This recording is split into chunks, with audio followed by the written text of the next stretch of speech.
প্রবক্তা দানিয়েলের গ্রন্থ। বাবিলনের রাজা বেলশাজার একদিন তার 1000 প্রধান রাজপুরুষদের জন্য এক মহা ভোজসভার আয়োজন করেছিলেন। সেখানে সেই 1000 প্রধান রাজপুরুষের সামনে রাজা সুরাপান করতে বসলেন। এক সময়ে নেশার ঘোরে বেলশাজার হুকুম দিলেন যে তার পিতা নেবুকাদনেজার জেরুসালেমের মন্দির থেকে যেসব সোনা আর রূপোর পূজাপাত্র বের করে এনেছিলেন তা যেন ভোজসভায় নিয়ে আসা হয়, যাতে রাজা নিজে, রাজপুরুষেরা ও রাজার যত পত্নী উপপত্নী সবাই ওই সব পাত্রে সুরাপান করতে পারেন। তাই জেরুসালেমের মন্দির থেকে ঈশ্বরের সেই আপন গৃহ থেকে বের করে আনা যত সোনা ও রূপোর পাত্র সেখানে তখন নিয়ে আসা হলো। আর রাজা নিজে, প্রধান রাজপুরুষেরা ও রাজার যত পত্নী উপপত্নী সবাই তখন সেই সব পাত্রেই সুরাপান শুরু করলেন। তারা সুরাপান করতে লাগলেন এবং সোনা, রূপো, ব্রোঞ্জ, লোহা, কাঠ ও পাথর দিয়ে তৈরি যত দেবতার গুণগান গাইতে লাগলেন। সেই সময়ে হঠাৎ সামনে দেখা দিল একটি মানুষের হাতের আঙ্গুলগুলি। রাজপ্রাসাদের যে দেওয়ালটি দ্বীপাধারের উল্টো দিকে ছিল তার পলেস্তেরার ওপর সেই হাতের আঙ্গুলগুলি কি যেন লিখছে। সে হাত যখন লিখে চলেছে, রাজা তখন শুধু সেই হাতের কবজি পর্যন্তই দেখতে পাচ্ছিলেন। তার মুখের চেহারা তখন ফ্যাকাশে হয়ে গেল। তিনি গভীরভাবে চিন্তিত হয়ে পড়লেন। তার কোমরের প্রতিটি গাঁট কেমন যেন শিথিল হয়ে পড়ল। হাঁটুতে হাঁটুতে ঠুকাঠুকি হতে লাগলো। তখন দানিয়েলকে রাজার সামনে নিয়ে আসা হলো। রাজা দানিয়েলকে লক্ষ্য করে বললেন, তুমি তো সেই দানিয়েল, আমার পিতা মহারাজ জুদেয়া থেকে যাদের এখানে এনেছিলেন। তুমি সেই জুদেয়া থেকে নির্বাসিত মানুষদেরই একজন। আমি তোমার সম্বন্ধে শুনেছি, স্বয়ং দেবতাদের আত্মিক প্রেরণা তোমার অন্তরে নাকি জেগে থাকে এবং তোমার মধ্যে নাকি তীক্ষ্ণ অন্তর্দৃষ্টি, অসাধারণ বোধ শক্তি ও প্রজ্ঞার পরিচয় পাওয়া গেছে। এখন তোমার সম্বন্ধে আমি তো শুনেছি তুমি নাকি জাদুরূহ তার অর্থ বুঝিয়ে দিতে পারো, কঠিন যত সমস্যার সমাধানও করে দিতে পারো। তা তুমি যদি এখন ওই লেখাটা পড়তে পারো আর তার অর্থ যদি আমাকে জানিয়ে দিতে পারো, তাহলে তুমি পড়তে পাবে দামি বেগুনি পোশাক, তোমার গলায় ঝুলবে সোনার হার এবং রাজশাসনের ক্ষেত্রে তুমি 3য় পদেই অধিকারী হবে। তখন উত্তরে দানিয়েল রাজাকে বললেন, আপনার ওই সব উপহার আপনারই থাক, আপনার ওই সব পুরস্কার এবং অন্য কাউকেই দেওয়া হোক। তবে মহারাজ, লেখাটা আমি আপনাকে নিশ্চয়ই পড়ে শোনাবো আর তার অর্থটাও জানিয়ে দেব। স্বর্গাধিপতির বিরুদ্ধে আপনি তো মাথা তুলে দাঁড়িয়েছেন। তার সেই আপন গৃহের পূজাপাত্রগুলি আপনার এখানে আনা হয়েছে, আর আপনি নিজে, প্রধান রাজপুরুষেরা ও আপনার যত পত্নী উপপত্নী সবাই তখন ওইসব পাত্রেই কিনা সুরাপান করেছেন। তাছাড়া আপনি তো তখন রূপো, সোনা, ব্রোঞ্জ, লোহা, কাঠ আর পাথর দিয়ে তৈরি সেই যত দেবতার গুণগানও গেয়েছেন, যারা না পায় কিছু দেখতে, না পায় কিছু শুনতে, না পারে কিছু বুঝতে, কিন্তু আপনার নিঃশ্বাস প্রশ্বাস, আপনার যত হাঁটাচলার নিয়ামক যিনি, কই সেই ঈশ্বরের মহিমা কীর্তন আপনি তো করেননি। সেই জন্যেই তিনি এখানে ওই হাতটির আবির্ভাব ঘটিয়েছেন, আর ওই হাতটি লিখে রেখে গেছে এই কটি শব্দ। লিখা রেখা শব্দগুলি হলো এই: মেনে মেনে, তেকেল ও পার্সিন। আর এই অর্থ হলো এই: মেনে, মেপে নেওয়া হয়েছে, অর্থাৎ ঈশ্বর আপনার রাজত্বের আয়ু মেপে নিয়েছেন এবং তার শেষও ঘটিয়েছেন। তেকেল ওজন করা হয়েছে, অর্থাৎ আপনাকে দাঁড়িপাল্লায় দাঁড়িপাল্লার ওপর দাঁড়িপাল্লায় ওজন করা হয়েছে আর দেখা গেছে আপনার ঘাটতি রয়েছে। পার্সিন ভাগ করা হয়েছে, অর্থাৎ আপনার রাজ্যকে ভাগ করা হয়েছে, তা তুলে দেওয়া হয়েছে মেদীয় আর পারসিকদের হাতে। প্রভুর বাণী।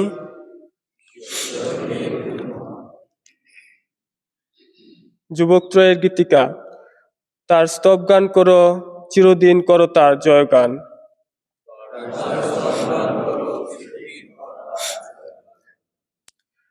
সূর্য চন্দ্র বলো তোমরা ধন্য ধন্য প্রভু।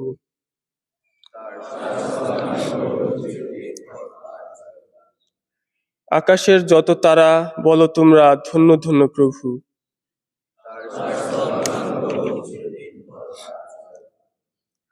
প্রতিটি বৃষ্টিকণা, প্রতিটি শিশির বিন্দু বলো তোমরা ধন্য ধন্য প্রভু।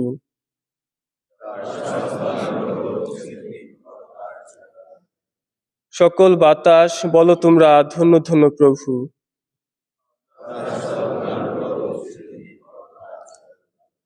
অগ্নি ও উত্তাপ বলো তোমরা ধন্য ধন্য প্রভু।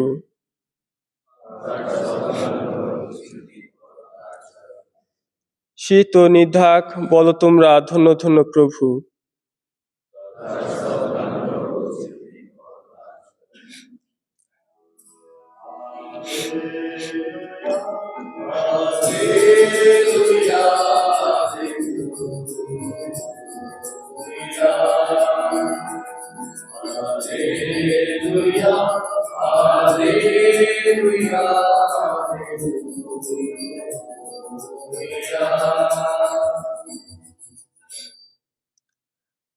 আমরণ বিশ্বস্ত থেকো তুমি, আমি তোমাকে দেব জীবন মুকুট।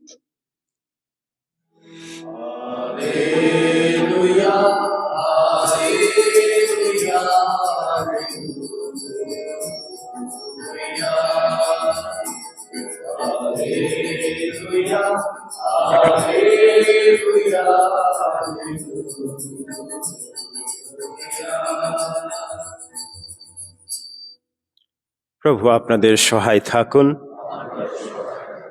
লূক রচিত মঙ্গল সমাচার থেকে পাঠ। হে প্রভু, তোমার মহিমা। যিশু তাঁর শিষ্যদের বললেন, লোকেরা কিন্তু তোমাদের গ্রেপ্তার করবে, নির্যাতন করবে। তারা তোমাদের তুলে দেবে সমাজগৃহের কর্তৃপক্ষের হাতে, পুরে দেবে কারাগারে। তারা তোমাদের এনে দাঁড় করাবে নানা রাজা ও শাসনকর্তারই দরবারে। এইসব কিছু তারা করবে তোমরা আমার অনুগামী বলেই, আর তাতে তোমরা তো সত্যের সপক্ষে সাক্ষী দেবারই সুযোগ পেয়ে যাবে। তাই মনে মনে এই সংকল্প নাও যে তোমরা কিভাবে তখন আত্মপক্ষ সমর্থন করবে, তা আগে থেকে তোমরা ঠিক করে রাখবে না।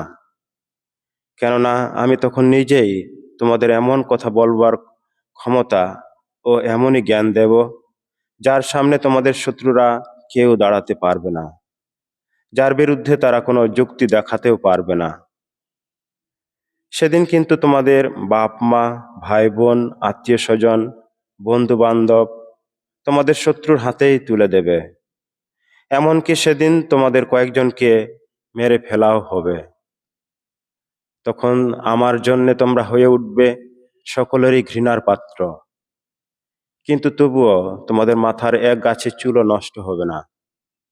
তখন তোমাদের কর্তব্য নিষ্ঠাই তোমাদের রক্ষা করবে। প্রভুর মঙ্গল বাণী। খ্রিস্ট প্রভু তোমার।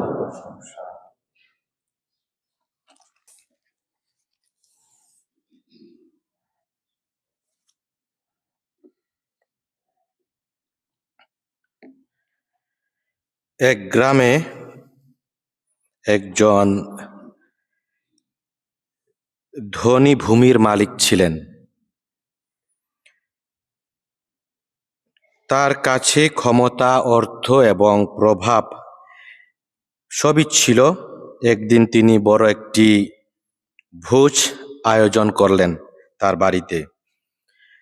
সবাই আনন্দ করছে, গান বাজনা চলছে, কিন্তু ঠিক তখনই তার বাড়ির দেওয়ালে হঠাৎ এক অদ্ভুত ছায়া দেখা গেল। আর ছায়ার ভেতর দিয়ে কেউ যেন আঙ্গুল দিয়ে কিছু লিখে চলে যাচ্ছে। সময় শেষ, প্রস্তুত হও। এই ধনী মানুষটি ভয়ে কাঁপতে লাগলেন।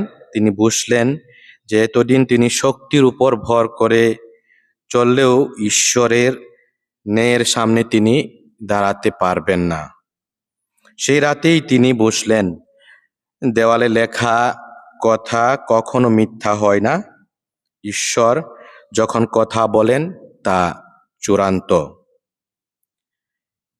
খ্রিস্টীয় শ্রদ্ধাভাজন প্রিয়জনেরা, আজকের যে প্রথম পাঠ দানিয়েলের গ্রন্থ থেকে নেওয়া হয়েছে, সেখানে আমরা শুনতে পেলাম যেখানে আমাদের এমনই এক দৃশ্য দেখায়, রাজা তার শক্তি, রাজ্য আর বিলাসিতার মধ্যে ডুবে যাচ্ছেন।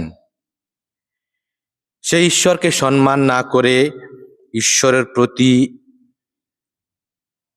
এবং ঈশ্বরের যে পবিত্র জিনিস রয়েছে সেই পবিত্র জিনিসগুলো দিয়েই তিনি অন্যের সাথে এই সহভাগিতা করেছেন। আর সেই মুহূর্তে ঈশ্বর আঙ্গুল দিয়ে দেওয়ালে 3 শব্দ লেখেন, মেনে, টেকেল আর পারসিন, যার অর্থ হলো গুণা হয়েছে, ওজন করা হয়েছে, বিভক্ত করে দেওয়া হয়েছে। তাই ঈশ্বর বলেন, তোমাদের জীবন ও রাজত্ব আমি ওজন করছি, তোমাকে মাপছি, তোমার ওজন কতটুকু। যেখানে অহংকার থাকে সেখানে ঈশ্বরের শাসন নেমে আসে, যেখানে পবিত্রতার অপমান হয় সেখানে ঈশ্বরের নেই প্রকাশ পায়। মানুষের প্রশংসা নয়, ঈশ্বরের সত্য বলতে শিখো। দানিয়েল রাজাকে সত্য বলেছিলেন, যদিও তাতে তার জীবন ঝুঁকির ছিল। তোমাদের ভবিষ্যৎ মন্ত্রণালয়েও আমাদের জীবনযাত্রার মধ্যেও এমন সময় আসবে যখন সত্য সহজ কথা বলা হবে না। কিন্তু মনে রেখো, ঈশ্বরের সন্তান হিসেবে, ঈশ্বরের সেবক হিসেবে, ঈশ্বরের কর্মী হিসেবে প্রথমে মানুষে নয়, বরং ঈশ্বরের প্রতি বন্ধুত্ব স্বীকার করা, ঈশ্বরকে শ্রদ্ধা এবং সম্মান করা, তার উপর আর কোনো শক্তি নেই। ঈশ্বরের প্রতি জীবনের ওজন মাপেন আমাদের, বিশেষ করে যারা আমরা এই পৃথিবীতে বসবাস করি। তিনি মাপেন আমরা কিভাবে প্রার্থনা করি, আমাদের অধ্যয়ন কিভাবে আমরা করছি, আমাদের চরিত্র কেমন এবং আমাদের পবিত্রতা কিভাবে আমরা পরিচর্যা করি। এগুলোর মধ্য দিয়েই ঈশ্বর প্রতিদিন আমাদের মাপছেন। আর এই মাপার মধ্য দিয়ে হয়তোবা সেই শেষ দিনে আমাদেরকে সেই পুরস্কৃত করবেন। আমরা যাজক, আমরা সেমিনারিয়ান, আমরা খ্রিস্ট ভক্ত জনগণ, কেবল আমরা জীবন যাপন করছি। তবে যাজক হিসেবে আমাদের এই যাজকত্ব বা সেমিনারিয়ান হিসেবে আমাদের এই সেমিনারিয়ান জীবন যাপন শুধু পেশা নয়, এটি একটি আধ্যাত্মিক এবং নৈতিক দায়। আমাদের হৃদয় ঈশ্বর তার পাল্লায় তিনি মাপবেন এবং কতটুকু ভারী আমাদের সেই জীবনযাত্রা, বিশ্বস্ততা, প্রার্থনা, বিনয় এবং সেবার মধ্য দিয়ে। আর আজকের যে মঙ্গল সমাচার শুনতে পেলাম, সেখানে লূক আমাদের শুনিয়েছেন, যিশুর মধ্য দিয়ে আমাদেরকে আহ্বান করেছেন এবং বলেছেন, তোমরা পীড়িত হবে, কিন্তু তোমাদের একটি চুলও নষ্ট হবে না। কারণ আমি তোমাদের সঙ্গে থাকব, তোমাদের পাশে থাকব। তাহলে এই আজকের যে দুটি পাঠ আমরা শুনলাম, তাহলে সেখানে আমাদের আহ্বান করা হয়েছে ঈশ্বরের সম্মান করা, সত্যকে ধারণ করা এবং বিশ্বস্ততায় এগিয়ে যাওয়া।